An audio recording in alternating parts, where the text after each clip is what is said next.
Skinnamarink-a-dinky-dink, Skinnamarink-y-doo. Okay, Skinamarink.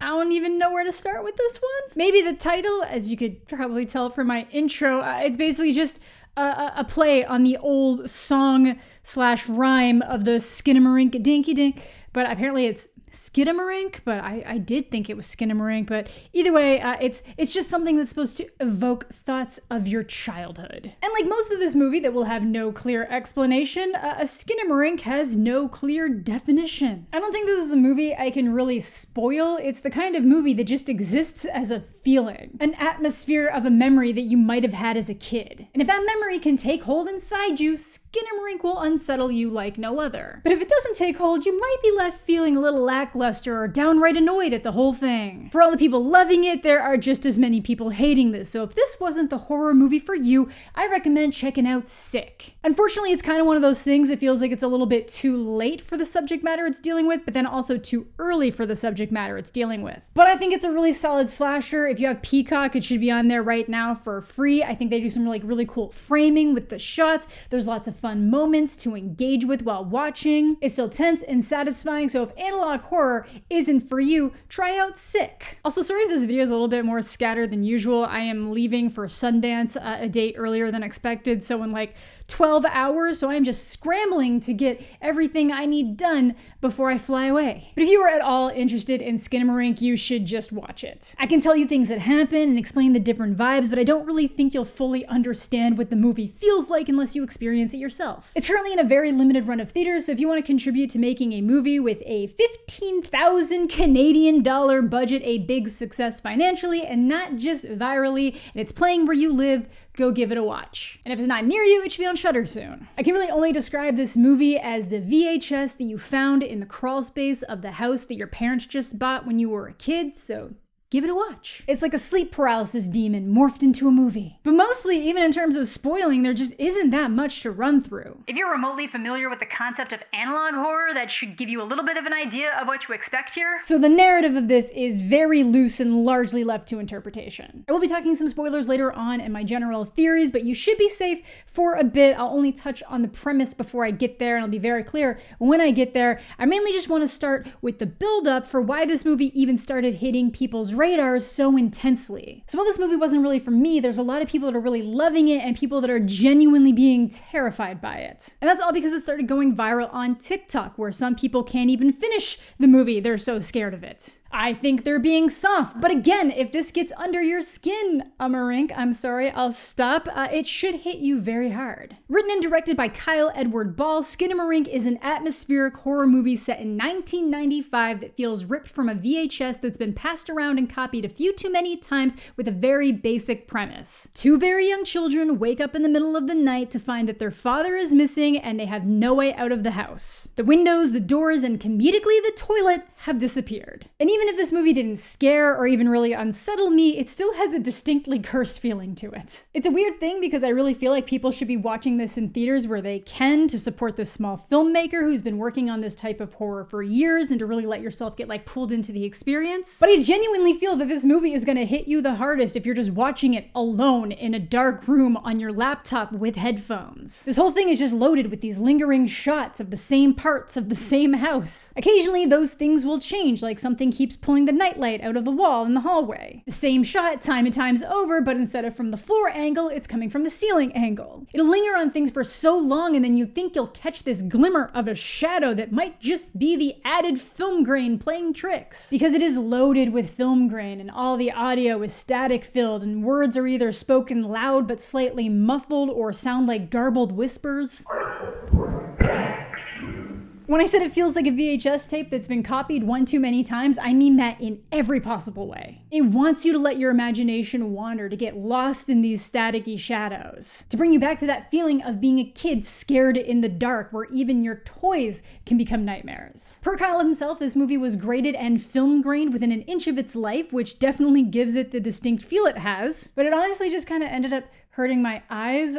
This is a lot of just staring at static images that are static filled and and occasionally there's just something really bright on screen. I have sensitive little baby eyes, but it absolutely achieved what it was going for. At times, the camera just seems like an independent viewer of these children, some kind of weird other point of view that's on their level, but at other times, we are definitely looking directly through one of the kids' eyes. The movie was essentially birthed out of Reddit. Ball has been making these horror shorts on a YouTube channel called Bite-Sized Nightmares for years, which were often based on nightmares shared with him on Reddit. And they're just these short, creepy little analog sequences about the unknown things and memories that keep us up at night. Interestingly, Reddit is also how Skinnamarink found its original distribution after he shared the teaser trailer there. And eventually those bite-sized horrors led to Heck, the short film that seems to have served as the blueprint for Skinamarink, where a young boy wakes up to the sound of his mom's TV blaring only to find her missing and that he can't leave the house. And at just under 30 minutes, that feels like the perfect length for that type of story. Whereas Skinamarink at an hour and 40 minutes feels way too long in my opinion. Movies that have minimal narrative and rely more on the atmosphere and a feeling it may evoke and these lightly unsettling visuals tend to do better when they're shorter. Like the Blair Witch Project has way more going on and it is a tight 81 minutes. I realize that they're not the same type of movies, but a lot of people are kind of comparing them. So I think Skinamarink was cut down from like an hour and 58 minutes down to that hour 40. People may disagree and enjoy the fact that this movie is just refusing to let you escape, just like the characters are unable to escape, but I still think they could have achieved that and tightened the runtime. There's a moment when the movie really starts to feel unsettling and things feel like they're ramping up, and then it just like slows right back down again. So it just kind of felt exasperating to watch for a while, and it's been a movie that I've had a better time thinking and reading about than actually watching, which I'm sure isn't the intention. Well, I'm sure the thinking part is there's like a lot of ways to interpret what might be happening. I'm sure Ball has his own clear interpretation, but I'm also pretty sure he's really enjoying all of these different theories that people are posing about it, because like the more questions people have about your movie, the more they want to talk about it, that's more engagement. It means it's at least done something, and people are definitely talking about it. As mentioned, this movie has been terrifying people all over TikTok for months, which poses the question, how has this movie been blowing up for almost 2 months online when it just hit theaters this past weekend? Well, it's a bit of a tragic mixed bag. Skinamarink had its premiere at Fantasia Fest, where it did get some buzz from horror reviewers, but Fantasia had a split in-person and digital platform. And that digital option left an exploit open for people to download the movie and then share it around, which is really shitty. Like, you're a small filmmaker, you finally get a movie into a film festival, it's getting some buzz, gets picked up by Shudder, they want to do a theatrical release at Halloween in the following year, and then it leaks online and all the plans go out the window. But out of that tragedy comes the best possible scenario in a shitty situation. TIK TOK goes crazy with it to the point that when I found out it hadn't officially released and so many people had already seen it, I kind of assumed that Shudder might have actually started the online push for it to get this kind of engagement, because it just completely blew up towards the end of November. Like, there's a chance that just like one person saw it at Fantasia Fest, or one person said they saw it at Fantasia Fest and actually watched the leak, and then they talked about it and their platform was big enough to get a bunch of people on board. But if I was in a marketing situation and I kind of saw it starting to spread around, I would see that as an opportunity to just try to lead people into watching it to build up its brand new theatrical release date of Friday the 13th in January instead of Halloween 2023. Because January is normally a very rough time for horror, but for whatever reason, we are having a good little run here. This has been making money. We got Megan making money. Because I think that online buzz is 100% contributing to how this movie has made so much money in such a limited theatrical run. We've got under 700 theaters and it's made $890,000, and it's probably higher than that since filming. Again, all on a 15,000 Canadian dollar budget. That's insane for a movie that's been this polarizing and a lot of people just think is boring as hell, because it really seems to be a love it, or like it terrifies you, or you hate it. And I just refuse to believe that doesn't have a lot to do with TikTok. I'm gonna say yeah. It was very scary. This movie is so scary, dare I say it would scare the devil himself. 2022's Skinamarink is the scariest movie I have never finished. Okay, for real, this is probably my favorite horror movie since since Mother or Hereditary from 2017, and probably the scariest film I've ever seen. It was not the scariest movie I've ever seen. I did find it scary. I found it creepy. I found it unnerving, unsettling. But the TikTok viral push on this was a little bit of a double-edged sword. For one, the creator has openly stated that while he's very happy that people are enjoying the movie, he really wished they had just waited until it had come out theatrically or when it was available legally on a streaming service. But if it wasn't for that viral push, would it have made nearly $1 million while only being in 692 theaters? I'm sure once people did start watching it in theaters, we would have gotten some kind of similar push online and support of it, but I just don't think it would have made that much money theatrically. And I really don't think it would have gone viral in the same way that it did now. I feel like there's actually something about the fact that it was a leak made it a little bit more ominous. But hey, maybe I'm completely wrong on that. Maybe it would have made a bunch of money theatrically. There's really no way to tell. But so many good horror movies come and go and just fall under people's radar that you'd assume that something like this would help it in the long run. But I also fully understand why your indie movie leaking when you're in like distribution talks would feel like a continuous gut punch. So if you're someone who loved it but watched a leaked copy and you have the ability to support it financially in some way, please consider doing so. But now I am going to talk about specifics.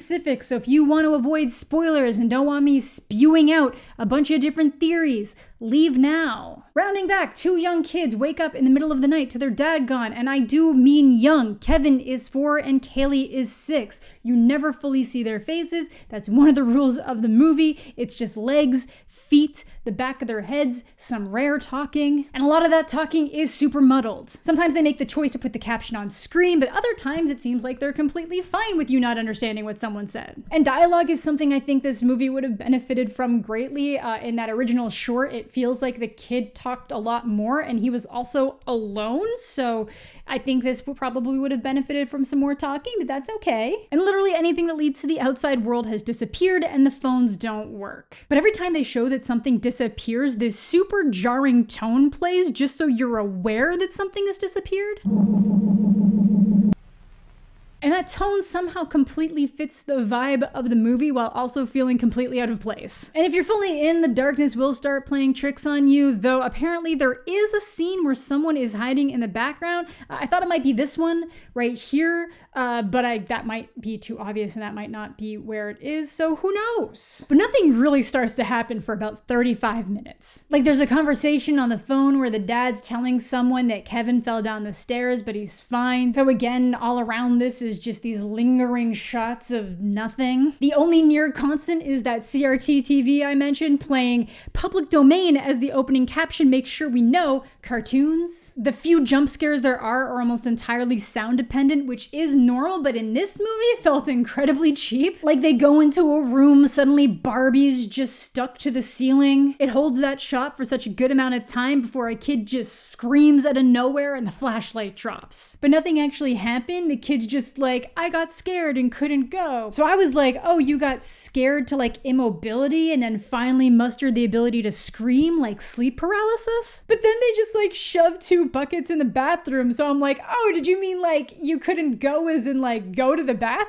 Who knows? At one point there's a chair on the ceiling. Now the first moment that ventures into an area that could have been scary is about 40 minutes in when Kaylee's asked to come upstairs. And she wanders into her parents' room where her dad is now sitting and staring at the wall, but we know he's not really here. And he asks her to look under the bed, not once, but twice. And both times you think, okay, something's gotta happen. When she goes back, something's gonna happen. But all that happens is that when she comes out the second time of there not being anything there, the dad's gone and now the mom's suddenly on the bed. But the mom also definitely isn't there. And again, for both of them, you never see a face. And the mom starts talking about loving the kids, but it feels very weird. And then she says that someone's there. So this is where the camera seems to be distinctly in Kaylee's eyes. Like as she's looking around, that's what we're seeing. When the mom tells her to close her eyes, like our vision goes dark too. But then the voice tells her to go back downstairs before you start hearing this like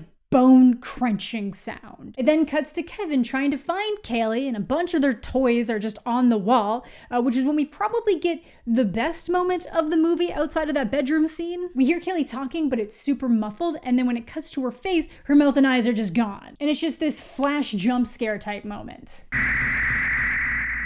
So at this point, it is very clear that there is an entity here messing with them. It later tells Kevin that it took Kaylee's mouth because she wasn't listening, whereas Kevin just kind of goes along with whatever it says, including stabbing himself in the eye.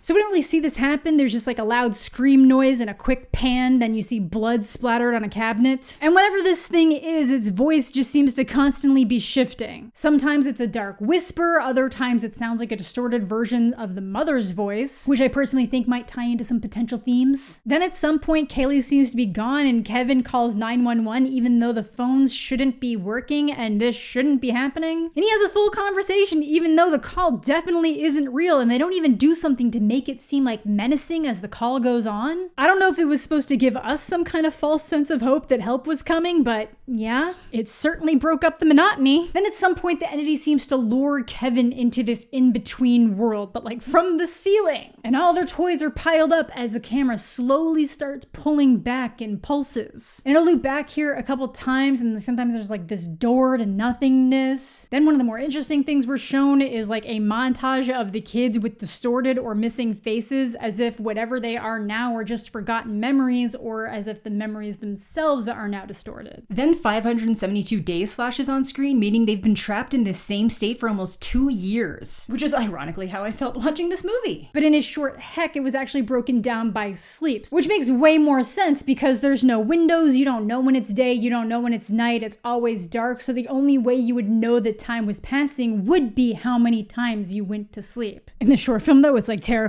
It gets to over 18,000 sleeps. So before diving into how it ends, let's dive into some theories as to what might even be happening. We could go face value that this is just some dark entity that's taken hold on this family's home, preying on their dysfunction to mess with the kids. It definitely seems like there's something going on with the mom. The kids don't expect her to be around when the dad goes missing. Kevin asks if maybe he went with mommy, but then Kaylee says she doesn't want to talk about their mom. So it seems like there's negative feelings directed towards her that Kaylee has a better handle on. So is this some kind of like divorced family where the mom left? Was she abusive? I've seen some people theorize that this is all Kevin in a coma. We know he fell down the stairs earlier on in the movie, so maybe this is just his brain processing events, putting pieces of what's being said around him in the hospital together in this like malevolent world his brain has trapped him in. But I'm not really sure on that one because one of the strongest moments we get in this movie is entirely in Kaylee's point of view. The creator also specifically said that this was written with both kids being the leads in mind, so it would be kind of weird if she was just reduced to this coma manifestation. So that definitely is a fun theory, but I just kind of personally think that Kevin fell down the stairs because the entity told him to, and it was kind of like just as it was fully taking hold over the house. But again, as many angles as we can look at this through, I do think that the main purpose is the feeling it evokes in the viewers, that feeling of being trapped, isolating, this unending string of time passing in darkness. I think it's time to get up. One thing I am sure of though is this is an inescapable reality where things are just gonna keep looping. Eventually the cartoons flip to one of a rabbit making itself disappear. It'll pause and restart before eventually just looping over and over, which eventually gets us to a loop that's happening in the house of one of the kids just being murdered continuously. It just stops and rewinds and replays this blood splatter. I assumed it was Kevin, but it also could be Kaylee, but it just keeps going until you hear this like whimpered mommy. Either just a kid in anguish asking for their mom, or maybe a clue to something darker happening, because maybe this is just a replay of something that happened in reality of the mom doing something to the kid. Maybe the mom was abusive. Maybe this is the kids trapped in some weird level of hell and torment after a violent death just slowly fading away. Maybe it's all an allegory for the trauma of abuse and a broken home and childhood abandonment. Kaylee being upset with the mom, the weird memory version of the mom saying they love both the kids very much, but then we're very aware of the negative emotions towards the mom and something is very wrong here. Wherever your brain goes, the narrative just feels very secondly to where it goes and how you feel about it. The only certainty is these kids being trapped in a never-ending nightmare. So Skinamarink ends with us seeing our first face, kind of. It's distant, blurry, you can't really make out any details. Maybe it's very similar to what like Kaylee would have looked like before a whisper tells us to go to sleep. But then we hear, "What's your name?" And at first I thought it was Kevin asking it what its name was, and no shit, I was waiting for it to be like, "The Skinamarink." And hey, maybe that's what it was, but like both times it was kind of weird and distorted. So there's a chance that it was actually a fourth wall break. And it's asking us our name, almost like us watching is inviting it into our own nightmares. But again, who knows? You tell me what you think. There's also the chance that this has just been cycling for so long that like they actually just stop recognizing and knowing each other. If we kind of keep looking at it from like the abuse angle and like the mom's the one who's abusive, there's a chance that the entity is actually just a representation of the mom and that she's what these kids are so terrified of. I'm sure there's just like so many more angles and just more doors I can open if I go that way, because it doesn't always seem evil, you know, sometimes it's nice and wants to play as long as you listen. Now in the short Heck, the kid actually goes through these different stages of desperation of trying to get his mom to come back before leaving us with the final words, "Mommy, I think we're in hell."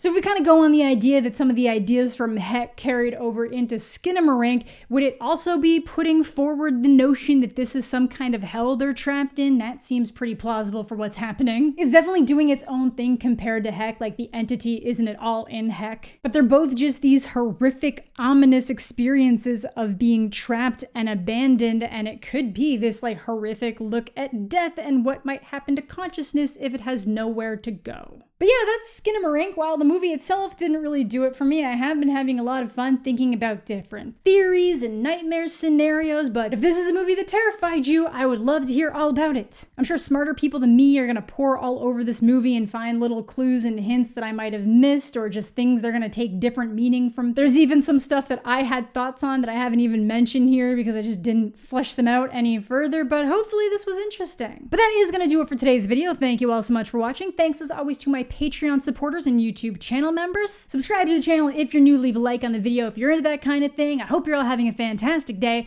I'm mostly okay, and we'll catch you all later.